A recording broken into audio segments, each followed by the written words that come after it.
So let's move on to the second step, examine.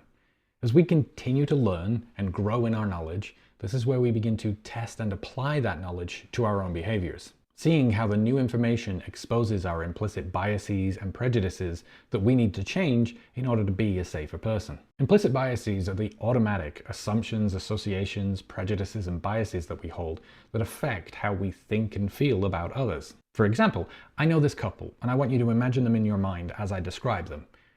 One of them is a successful entrepreneur. They built 3 large successful businesses. They graduated top of their class with an MBA and regularly enjoy going to the gun range and snowboarding. The other is a teacher who is passionate about education and children, though they struggle to balance the long hours with looking after and caring for their 3 children, as well as taking care of the home. Now, most people are going to assume that the entrepreneur is the husband and the teacher is the wife, despite the fact I didn't mention their gender, or if the couple was hetero. Now, this is an example of gender bias, but there are many kinds of implicit bias, such as biases based on race, age, culture, and religion. There's also confirmation bias, where we implicitly give more weight to information that validates what we already believe is true, but are more suspicious of information that contradicts that. There's also conformity bias, where people change their beliefs and behaviors to fit in. Imagine, if you will, a group of 10 people. They're all asked a question, and immediately 9 of them all blurt out the same answer. How likely is the last person going to be to disagree? Would they have answered differently if they were asked first, or if they were able to give their answer in private?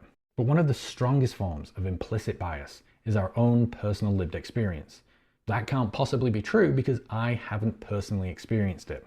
And we see this show up time and time and time again on social media, where people share their genuine struggle, their conflicts, their fears based on their personal experiences. And instantly somebody else will invalidate it because they've never personally experienced it, they've never noticed it, so it can't be real, this person must be lying. Our personal experience comes loaded with implicit bias.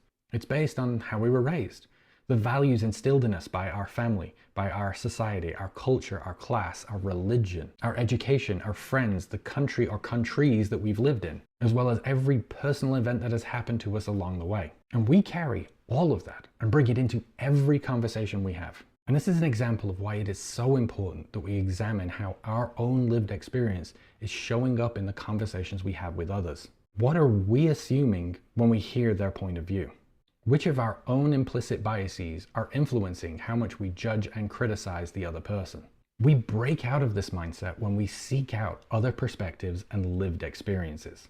When we hear, listen, and understand the unique ways that the exact same behaviors and actions may result in vastly different experiences for another person. The greater and broader the range of lived experiences that we learn about and are able to draw upon, then we have a much greater opportunity to understand how behaviors we might not see as problematic could feel threatening or dangerous to another person. We can then prioritize correcting and changing those behaviors to create spaces that are inclusive and safe for everyone.